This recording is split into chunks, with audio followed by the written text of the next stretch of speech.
Communities in Schools is a national organization that has affiliates in 27 states. We serve millions of students every year throughout the country.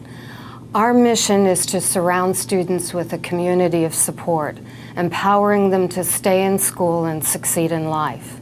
And to do that, our programs focus on two of the very biggest risk factors for dropping out of school: poverty and lack of academic success. So to help students in need throughout the district, we have three main ways. We bring in about $75,000 worth of in-kind donations that we distribute, and that includes things like back-to-school supplies, grooming aids, new and gently used clothing, and just a wide array of items to help students in poverty. It's my job to meet with these kids, meet with the families, and see where Communities in Schools can step in and provide those things for that child. It's a win-win situation. We're helping them, they'll do well in school, they'll do well at home, and we're producing kids that care about their community and later on will succeed and be productive adults. Andre Anderson is my 6-year-old who goes to Jill DeRay Elementary.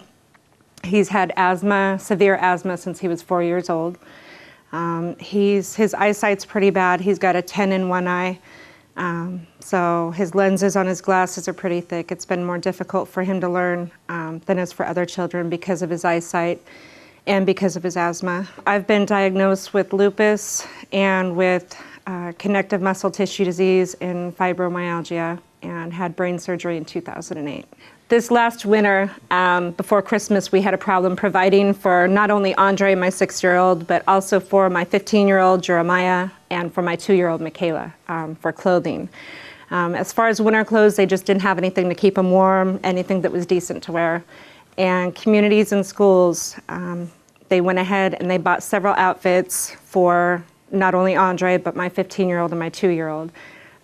They got them tops, shirts, jackets, pants, and they also got clothing for me.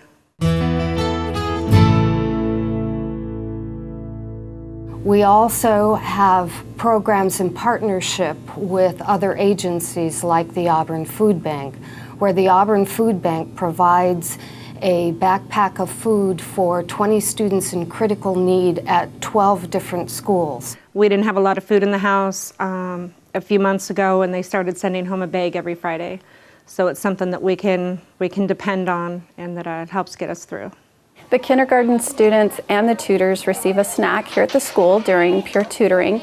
And for a lot of these kids, it's their meal for the evening. They don't have food at home ready for them for dinner. This is it, and so it's very important, and these kids depend on it.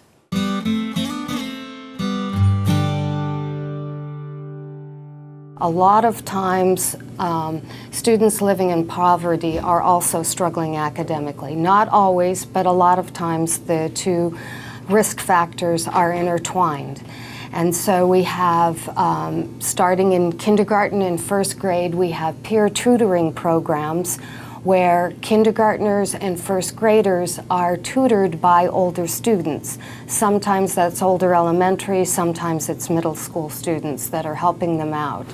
And we're hoping to actually help both ends of that spectrum. The research shows that older students that are engaged in tutoring activities specifically and community service generally also tend to remain more engaged in school and do better academically. By our tutors coming and helping these students, it's helping them as well to become better readers, and it enforces their skills, especially at the elementary level. It also is giving them an opportunity to give back. A lot of these children that do come and tutor have received some kind of service from Communities in Schools, and it makes them feel good. It's an opportunity to give back. Andre was getting pretty depressed. He was feeling pretty bad about himself because of some stuff that I had in my home life going on. I wasn't able to focus and spend a lot of time with him, working with him and tutoring him. The peer tutoring program, he feels great about himself now. He looks forward to going to school every day. He's happy. His self-esteem is definitely higher. And he knows his letters now, the sounds they make. He's doing great. He looks forward to going to school every day. We also have volunteer reading programs for 3rd and 4th graders where community volunteers come in and help 3rd and 4th graders with their reading skills using a workbook that's provided by Costco. I had spent a little bit of time and was familiar with communities and schools, and had called Arlene and asked if she had any opportunities, and she came up with a reading here at the school. Dick Scobie, formerly North Auburn Elementary, was where I went to first in kindergarten and 1st grade. In fact, grew up right across the street here. So this is a perfect opportunity for me to come and volunteer. So tell us about Ron, your tutor. He's nice and funny. He's a lot of fun to work with. He doesn't always get my jokes, but then again, a lot of people don't always get my jokes. So. And what do you guys talk about when you're here in the mornings? When I'm done reading a story, he tells me like about his day and my day. Oh. Do you guys have anything in common?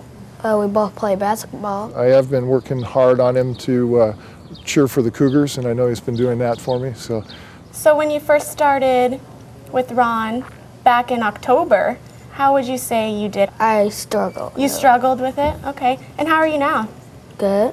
One of the things I've noticed for Cornelius is how much progress he's made throughout the year. Starting off the year, reading was a little more difficult for him, and as he goes through, each week is a different lesson, a little bit harder, some stuff that tries and tricks him.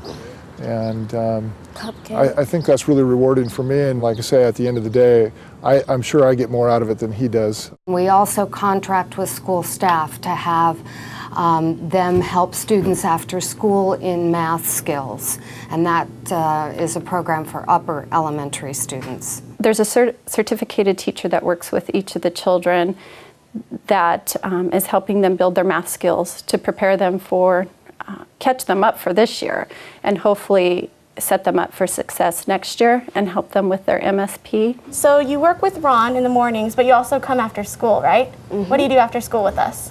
We do some algebra and this things. Please excuse my dear Aunt Sally. Please excuse my dear Aunt Sally. What does that mean? The P stands for parentheses. Mm-hmm.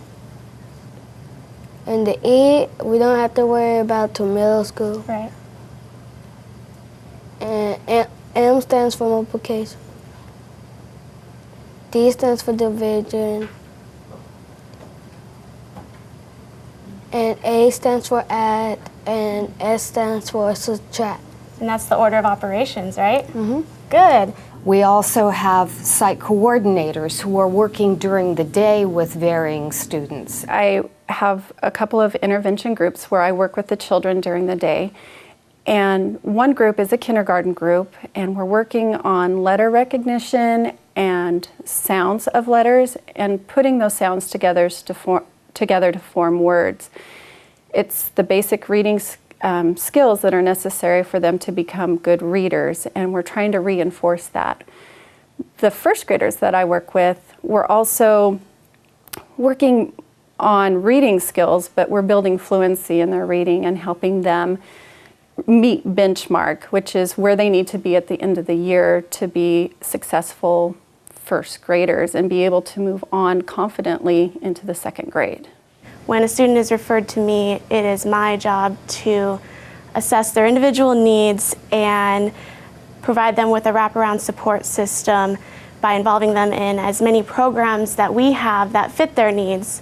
If we're giving a student food, it isn't enough just to give them the food. We have to know, are we getting that student the multiple services they might need to truly stay on track in school and to make progress? It's not uncommon to find a student who is referred to us who needs help with clothing or food, and then we find that they need academic support as well, and that goes both ways. We have students who are referred to us for academic support, and later we find that they need basic needs items as well. So Cornelius, in both the reading program before school and the math program after school, what have been your favorite parts? multiplication, division, because I'm not really good at division. Okay. And did you have any favorite parts about reading in the morning? Reading at the end and the blocks. The blocks game? It's fun. For volunteering, I just can't think of anything better to do, to reach out one-on-one with a young man in the community. My wife, Lorianne, has joined me this year, and the two of us come down, and each day we leave all excited about what the kids learn. A recent study of communities and schools done by an independent organization showed that the communities and schools model of site-based, coordinated school care is the only model that has been demonstrated, has actual evidence that we improve graduation rates. We're very proud in Auburn to be a part of that tradition. Yay! Thank you for helping us.